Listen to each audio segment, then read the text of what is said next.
What's going on, everyone? It's APOC, your favorite host and jealous hater, and welcome to the channel. So it's been roughly 1 year since kkandbabyj posted this video, where they go on and on and on about why they left the internet, in which we all knew why. It's because they didn't really want to post, and Keren was pregnant, so they were getting all those pregnancy vlogs ready to go, because they knew the bag was coming. But anyways, I just want to circle back to Keren and Khoa's why we left video, because, well, there was a lot of things said in that video that still didn't happen to this day, and I want to bring them back to light. Okay, let's get it. Talking today with the kids. I'm not, you are. No, we all are. I'm not. First, I didn't even notice what they said, but they're talking about going school shopping for their children, and Khoa doesn't want to go. Keren thought they were all going, but Khoa doesn't want to go. Oh man, father of the year. I'm kidding. The kids have jiu-jitsu today. Are you excited to just be doing all the time again? Both of them just changed topics. They're all looking at each other weird. You know, they do this thing where they look at each other and they have that weird look. They do that all the time, and that's what they're doing here. But, you know, Keren wants to go school shopping altogether. Khoa doesn't want to go. And then Khoa quickly switches up the topic and goes to, like, the kids have jujitsu today. And then right after, Keren switches up the topic to, are you ready to get back to work? Are you excited to just be doing shit all the time again? Fuck you. Oh my gosh. God, what are these guys, bros or something? Just dabbing each other. But when have these goofies ever done anything important? They're child exploiters. And again, Khoa's the one that does all the work. Keren doesn't do anything. They have like 5 or 6 nannies too to watch all their children, so they can do all these things. So Keren doesn't even watch the kids so that Khoa can work. They have nannies so Khoa can work and Keren can take her naps. Kind of nervous. Why? I was stuck in the lazy. Oh, you've been stuck in the lazy for a long time. Also, though, if you guys are such hard workers, why would only taking a month off of vlogging, even though you didn't even take the month off of vlogging in this timeline, you know, because she felt like she didn't want to jinx it or whatever, and she wanted to rest, even though they vlogged that entire time. They just didn't post anything. But let's just say they didn't do anything within that month timeline. But they're such hard workers, right? So why would a month off cause you to feel nervous or anxious to start working hard again? Because you're hard workers, right? You guys grind, right? Oh no, you've been stuck in the lazy? No, Keren. You've been stuck in the lazy for a long time. The difference now, though, the reason why she's saying this is because she's pregnant at this very moment with cash money. And so what does that mean? Regardless of nannies or whatever, she still has to breastfeed and take care of her baby for a lot of time before she can pass it off to a nanny. So she actually does have to do something. So that's what she's nervous about. Keren's acting as if she's ready to grind and work and make money. Nope, she's just talking about having to take care of her child, which again, I get is rough. But eventually, she's just going to pass it to a nanny. So she doesn't go through or feel what normal moms go through. Because Keren is not a normal mom. Normal moms also don't have a stay-at-home dad. I know she wants to pretend to be, but she's the furthest thing from it. We're back with vlogging, and also, our happiness is back. Well, they really didn't come back with vlogging.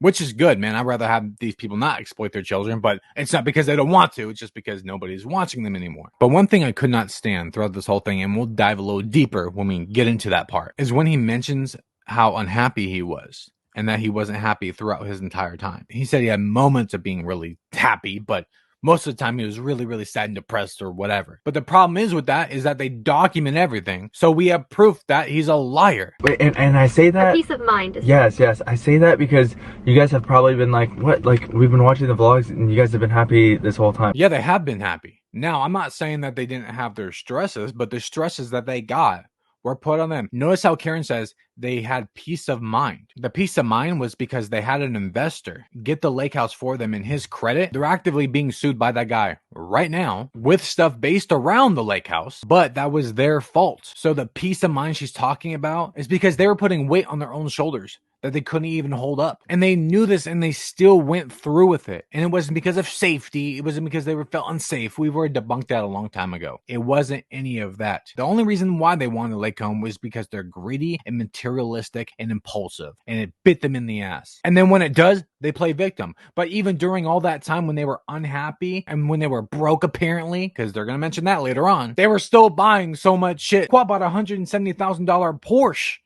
in 2020 in like the peak of his unhappiness. Make it make sense. We have been happy. true and untrue at the same time. No. It's true. You were pretty happy and you showed that all on your camera. None of it was fake. It was all real. Khoa's gonna sit here and pretend that he was just really unhappy and stressed because I'm not sure how you're unhappy when you're screaming and dancing around about your new boat. Whenever we moved into our dream house, which we're grateful for and We worked so hard for, and we're excited for still. And now, Khoa might be excited and whatever about the lake house, but Karen's not. Don't y'all remember in that Q&A I just like fully covered from like Christmas 2020? Karen literally states that she's changed her mind on the lake home and doesn't know if she wants it anymore. I feel like we just moved in. I feel like we just moved in. Right? Yeah. Again. Like, I feel like we just started a whole new life right now. Like, this shit really annoys me because all they've been doing is living their life. And again, they'll say they're unhappy, but then Khoa uploads a video in the time of them broke and being unhappy, talking about how it feels unfair that he has it so good during these times. right now we just started a whole new life. Yeah. And just the rainbow. Cut off all the negatives and only focusing on positive. The negative was their fault. They're the ones apparently screwing over business partners. That's what it says in the lawsuit. It's alleged, of course.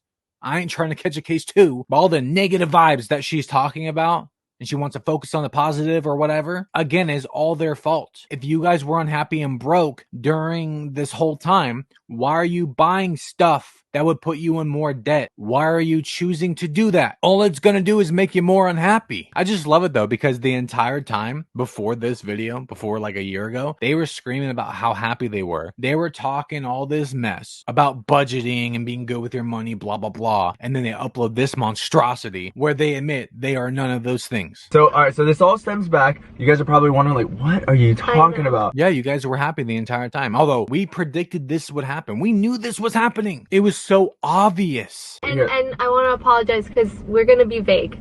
Yes. It's just... Yeah, we have to be vague. Yeah, they got to be vague because whatever they spew here, they can't say too much because if they do, it's going to hurt them in court. And their lawsuit that's going on right now, you know? Don't want defamation and slander on the list too, on top of everything else. But you know, you love to see it when Keren and Khoa are apologizing for, you know, being vague to their audience, even though if you question anything they do, they say they don't owe you anything or an explanation to anyone. It's so funny how selective they are. And we'll try and let you guys in. Yeah. On like slowly as we can. And they never did. I think they uploaded like one podcast, but it was just about as vague as this garbage. We'll just give you like a very vague explanation because I think that's all you. Okay, we get it. You're gonna be vague. Move on. Guys, it's like a lot to take in. Yeah. So. No, it's not. And there's this is only one thing, like, as to why we decided to take a break this last month, but there's like multiple other things that will come out throughout like the next few weeks. It's so funny she says this because she can go on and on and on about whatever, right? But there's multiple things to why they take a break. But what they said later on was that Keren wanted to take that month off because she wants to rest because of all her problems with miscarriages and infertility. But apparently there's multiple reasons as to why they took the break, even though they weren't even supposed to take a break for an entire month. It was only supposed to be like a couple of weeks, and then they got like sick apparently, and then Khoa decided to take a random trip to Texas with Oscar or whatever. So they weren't even supposed to be gone for a month. Multiple other things that will come out throughout like the next few weeks. Like it'll be quick and you'll see, and it'll all be explained. They didn't explain anything. They just uploaded like pregnancy vlogs. When we wanted to get back to vlogging, we're so excited to get back to vlogging, so we wanted to give you guys just a brief synopsis. Hey, look guys, Keren used a new word. Also, when Keren talks about like being excited to come back into the vlogs, they act like they were vlogging like daily before they took that break. But since like mid 2019, they have not been on a schedule. They've tried, but they just can't get back to it. But their schedule before this break was horrible. After they came back, it got worse. The only reason they were posting more after they released this video was because they had pregnancy clickbait. They had pregnancy vlogs, and then they had the baby. And then now look, the baby was born and their schedule is worse than ever. The only thing they were excited for was the money boost. And now that Cash Money, their fourth baby, is not new anymore, at least in like YouTube standards, nobody cares. The views are horrible. It took them exploiting OK Baby's kids in order for them to get higher views. And then right when the kids went away, they went right back down. All right, so it all stems back. All right, get your popcorn, get your chips, get a sandwich. No. Oh God, it sounds like Oscar. You know, like the How We Met video. I was like, get your popcorn and relax. I don't know why Oscar was so damn angry in that video. It all stems back. Well, yeah, guess not, guys, because they got their everyday Starbucks. It cost them like $40 every day. Back to privacy. Whenever we lived in our old house, the kkandbabyj house, I planned on being in that house for at least 5 more years. Yeah, he says this, but in their like 4th podcast episode or whatever number it was one of the earlier ones. They talk about the reason why they bought the house, and they say they bought it on an impulse, and Khoa was keeping track of it. Why are you keeping track of a specific home 5 to 10 years prior before you want to move into it? That doesn't make any sense. And then when the price drops, he gets Keren to go to get the okay from her. That's what they say. It had nothing to do with privacy. They mentioned no privacy in it. None. Not at all. And these people don't care about privacy. Not one bit. Because the minute they got a chance to do a tour to this house, they did it. And then they did a second tour showing the front of their house and how their security system works. Not to mention all the fucking vlogs in between. But because of privacy reasons and child services kept coming and people kept coming, like, and thankfully no bad people. It was just people. I wouldn't say no bad people. It was just people who didn't really have boundaries. You gotta love it when people who have no boundaries talk about other people who have no boundaries. Keren literally will stalk someone and try to call their job and ruin their life. So people who have no boundaries have no credibility talking about others who have no boundaries. Now, not that it was okay, but there wasn't anybody unsafe that actually came up to their home. Their biggest examples is somebody from their like high school or whatever driving by taking pictures for like Instagram or something like that with their kid in the car, which is weird and inappropriate, but it's not a threat. And then it's just a mom and a daughter walking up to their door. Like that's it. Like, that's literally it. But here's the thing about the CPS stuff is that they act as if because they live in the lake house, or not the lake house, but they live in a gated community. They act as if they're exempt and safe from CPS. But that's not true at all. CPS can waltz right in. They can walk right into your gated community. They are not exempt from CPS just because they live in a gated community. I don't know why they push the information out, because that is not true. But it's quite hilarious because Khoa also talks about how they even had super fans within their gated community come up to their front door anyways. Bro, Keren even stated like a month prior before they actually moved into the lake home that even gated communities are not safe. Man, I can't blame them. I would probably go to Roger Federer's house. No, I wouldn't. No, you wouldn't. No, but... no, he would because Khoa doesn't have any boundaries. She's scared. Yeah, so whenever we decided to move, we wanted our privacy hidden, we wanted our privacy back. So this is where the big lie comes in, because what Khoa's trying to say is they didn't want people finding them, even though they did. They found out who the investor was and all that stuff so fast. But Khoa's going to try to act like that they used the investor to get the home so that nobody can find them, right? That's what he's going to say. That way their privacy stays intact. But that's not what happened. They just used his credit to get the home. They act as if that they bought the home themselves. Again, go listen to their podcast. They act as if they were the ones that bought the home, but they weren't. But the problem is that they're too detailed in what they say. They're not vague about it. You know what I mean? They said they bought the house on an impulse, that Khoa was keeping tabs on the home, that they were going to build a home instead. There's all these other things. They weren't looking for a home for safety or whatever. No, they were looking for it for themselves. We had our assets hidden. We had our assets hidden. There you go, Khoa. Good job. Which he says assets. So what do you mean? Multiple things? The only thing I really saw was the house. So what other assets is he talking about? And whenever you rush things don't get done the right way, and then you pay more for it, and then you pay for it in the long run. So this is him trying to make people feel bad for him, saying that they had to rush to get out of the home in order to feel safe again, right? But again, they didn't really feel unsafe, because if they were so unsafe, then why did Keren leave her mom in that home for like 2 years by herself? Even dropped off her kids at the house sometimes with their grandma, with an older human. If you felt so unsafe, why would you do that? Back then, with your mental health. Yeah, back then it seemed like the right thing to do, and it was the right way. But there was just always something in the back of my mind, just like, this is risky. Yeah, the reason why it's risky is because you're using somebody else's name, and he can end up screwing you over. But it says in lawsuit, that's not what happened. In fact, allegedly, it says y'all screwed him over, and he's just trying to get back what he lost. They could have been homeless, or at least have to move back to their unsafe home, or wherever. I didn't feel like it was. No. Like, Yeah. Khoa like has always felt like that, like just in the back of his head, like he said, something risky. But I was always like, what are you talking about? Like, oh, so it wasn't both of them feeling broke, right? How does that work? If you're broke, how do you not feel broke too? And how are you not feeling the stresses, right? You should be feeling these things. Oh, is it because Khoa does all the work? Khoa takes all the stress while Keren does nothing? Go figure. Somehow I feel like the life and business decisions that I make, I've always gone with my gut feeling. Okay, so this guy literally just said that there was something wrong with the decisions he's made. Like he felt like there was something going on, something bad, it was risky, blah, blah, blah. Then he says he goes with his gut feeling. No, you don't, because if you went with your gut feeling, you would have never went through with any of it. It might not be the best, but I'm always like progressing and going in the right way. No, you're not, because you literally deliberately put yourself in more debt. Again, I bring this up because it's so important when he says this stuff, and it's just relevant, you know, that when they were turning Keren's Audi R8 back in 2019, that his investor told him that the house and the cars really hurt them financially and they need to pay off their debts or whatever, right? That's what he was told. But instead of getting the money from the Audi R8, they buy another car, and then a couple months later, they buy another boat. That was probably all worth like $180,000 altogether, which means they didn't have much to fix their debt situation. But Khoa says that he knew about their debt, but bought the stuff anyways. And then not just that, but all the other shit too. Those are not good decisions. He knows these things are bad. He knows it, but he still does it anyways because Keren likes stuff, and he likes stuff too. They will literally put themselves into debt, and it will happen again. Because they are greedy and they're trying to fill that empty void inside of them with material possessions. But let me tell you, nothing's going to fix that. But this is something I was kind of like iffy about. But you, like in your gut, you were like, let's do it. yeah. Well, I think you were just rushing and you just wanted to get the hell out of there. I'm impatient. Yeah. And I didn't feel like the kids were safe, and it just, mama bear. Yeah, mama bear mode, I guess, huh?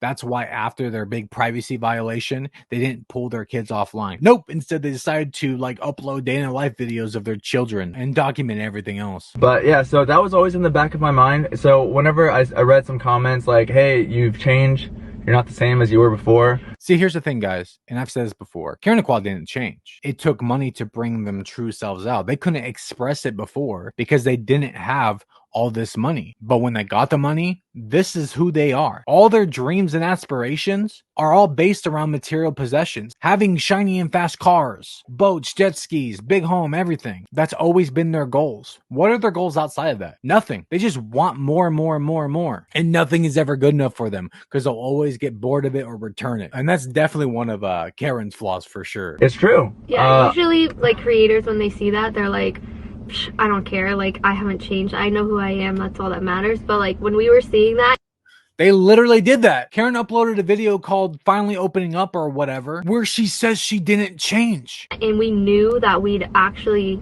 changed. Like, we didn't change, but the way we... Well, you were happy when we first moved in. No, I was so happy. Yeah. I think in the back of my mind too, I guess. She just said that she didn't feel anything Khoa felt, financially or stress. So why is she feeling things in the back of her head? Keren doesn't even know what the hell's going on. No, I wasn't happy. Stressful.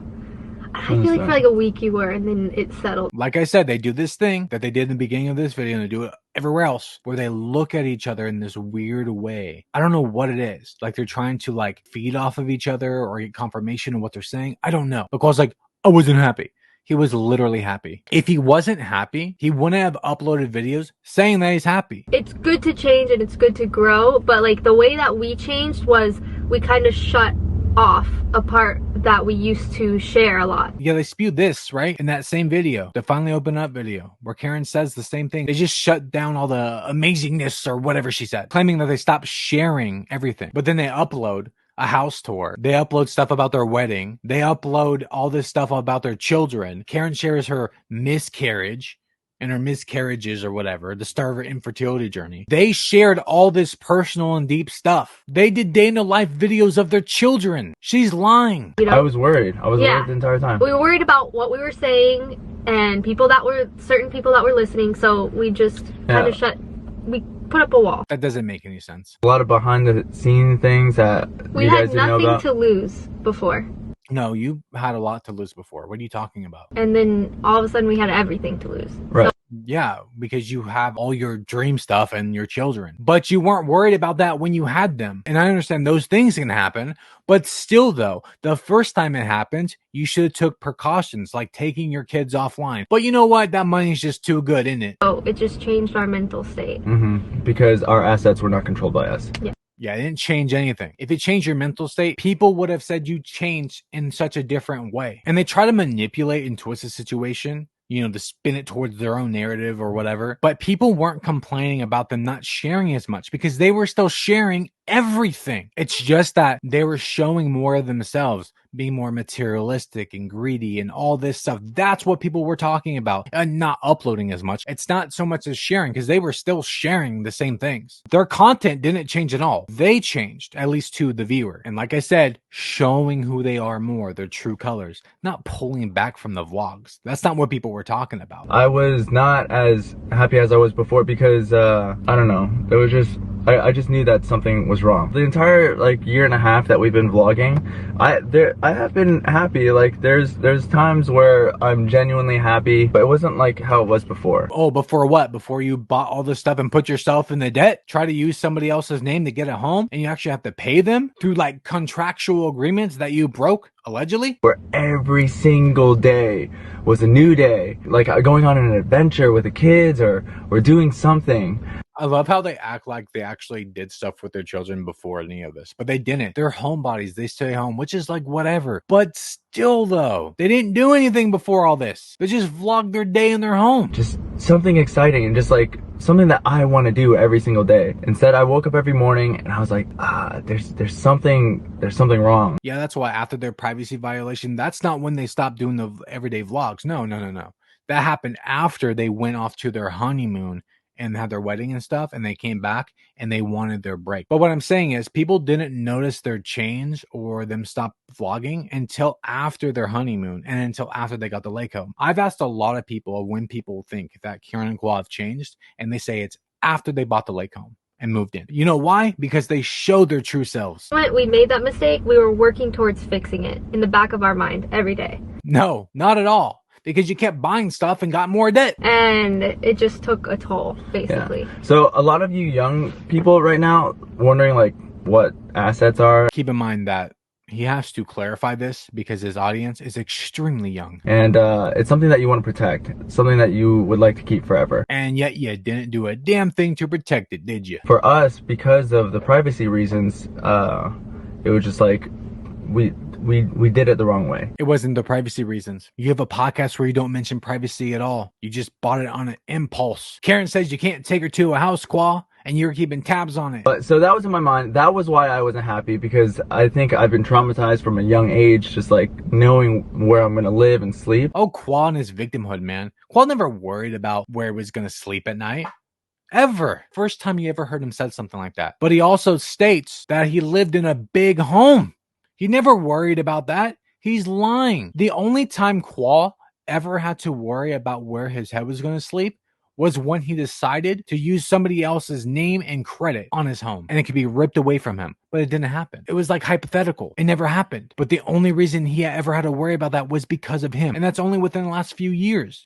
Not when he was a kid, ever within his life. He wants to do his like rags to riches story, but it's not true. He came from money. He was never poor. The only reason why he was stealing people's stuff was because he thought it was cool. It was just like such a big deal to me. Yeah. No, it's not. So knowing that that was at risk, I couldn't smile like I used to, and You were smiling just fine on the vlogs. all this stuff, but not Oh, I couldn't smile, guys, and all this stuff. now that we have things in control. Guys, oh Everything was within their control. If anything wasn't, it was their fault. my gosh, you have no idea. The weight that has been lifted off my shoulders, Notice he says off his shoulders, not Keren's. it was literally like rainbows were shooting into my face. Why don't you see the happiness now? I mean, he's so happy and free and can vlog all he wants. But fuck, man, their vlog schedule is the worst it's ever been. It's like I turned black and white in the past year and a half, and then all of a sudden, it was like, whoosh, I was color. Yeah. And I was like, oh my gosh, I'm back. My God, Khoa, so cringy. And again, if it affected him that bad, we would have seen that in the vlogs. But now everything is worse in their vlog schedule and how they vlog. They're lazy as hell, but they're the freest they've been in a long time. It's 2 + 2 people. They don't give a damn. They don't want to vlog. But like even doing fun things, like there was something not right with my head. Throughout this entire thing, they talk about how sad they were and how stressed they were, somewhat throughout 2019 and fully through 2020. That's their timeline. It's like a year and a half. But did you guys notice how they don't talk about miscarriages or infertility or the pandemic at all? Those things would have highly affected all of those things, or even heightened your stress and your unhappiness and all this. But Khoa's only talking about like financials and assets. But Khoa doesn't talk about the horrible grief that you get from losing babies. And neither does Keren. They don't talk about these things. Why? Like I said, they would have heightened all those feelings. Why don't they talk about that?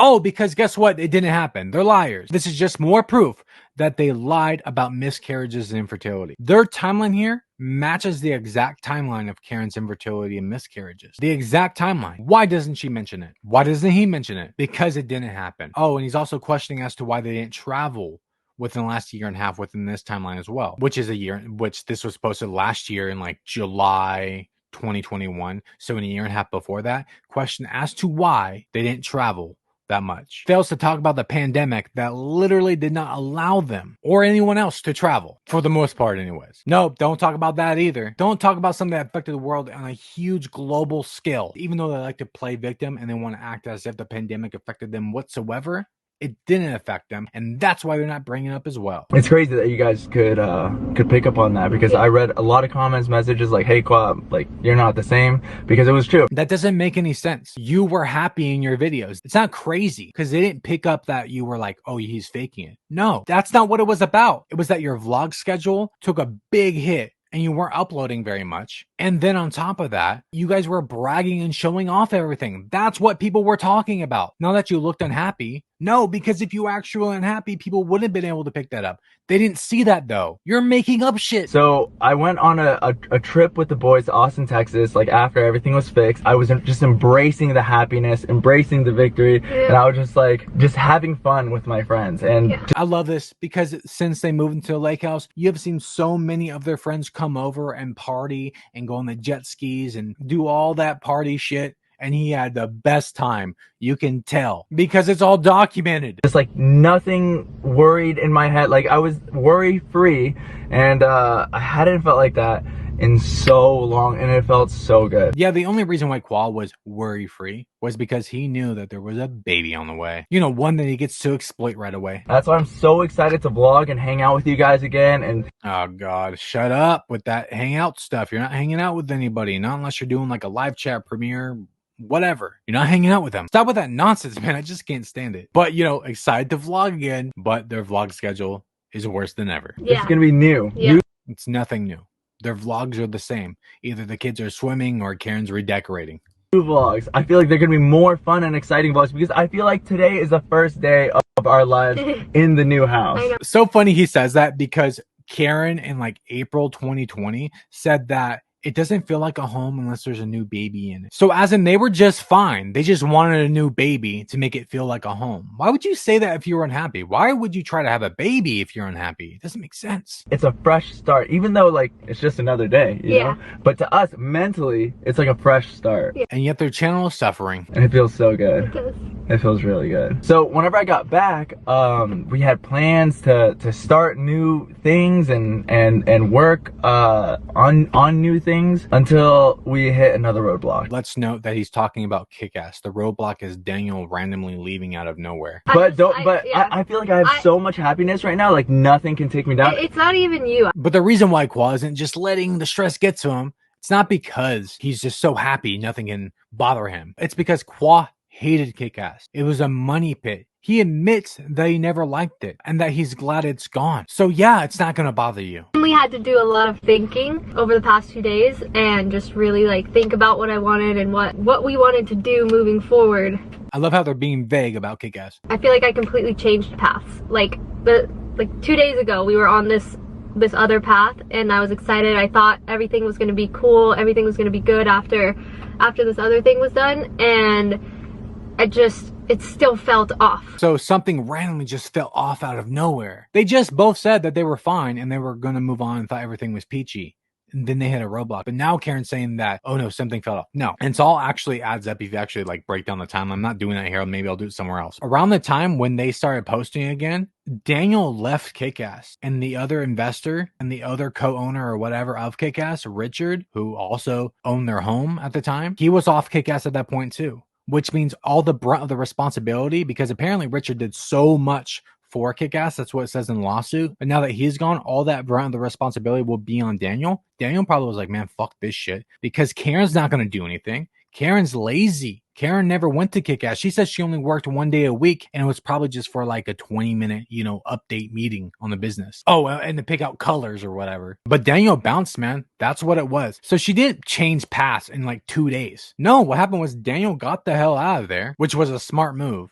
And then Karen was like, I have nobody left to work for me. So she had to dissolve her business because there's nobody left she can screw over. And it would be up to her and Khoa to make the business stay afloat. And Khoa doesn't want to do that. He hates Kickass. And Karen doesn't know what the hell she's doing ever. The only thing Karen's good at is taking naps. So she had to dissolve the business because there was nobody left to run it for her. But she's not going to hold herself responsible. No. She'll pretend that she made the choice. Something felt off, and I was like, I really need to just sit down and think about this and decide something. We'll get in more to that later on. Which they didn't. I feel happy with my decision. No, she's not. She's embarrassed. We got to go back to the basics. Yeah, which is just pregnancy clickbait. That's all it was. I just lost all the stress that I've ever had in my entire life right now is gone now. I feel like how I was back then, but even happier now because I can actually enjoy the things that we work for now. Okay, Khoa, you enjoyed all of them. Get that bullshit out of here, man. You're telling me when you bought your boat, say you're happiest you've ever been in your entire life? Are you saying that was a lie? That you weren't actually happy when you bought your boat? And then when you're jumping around screaming, all that was fake? And when you're on your boats and jet skis and playing on your beach and all that, it's not fun? Get the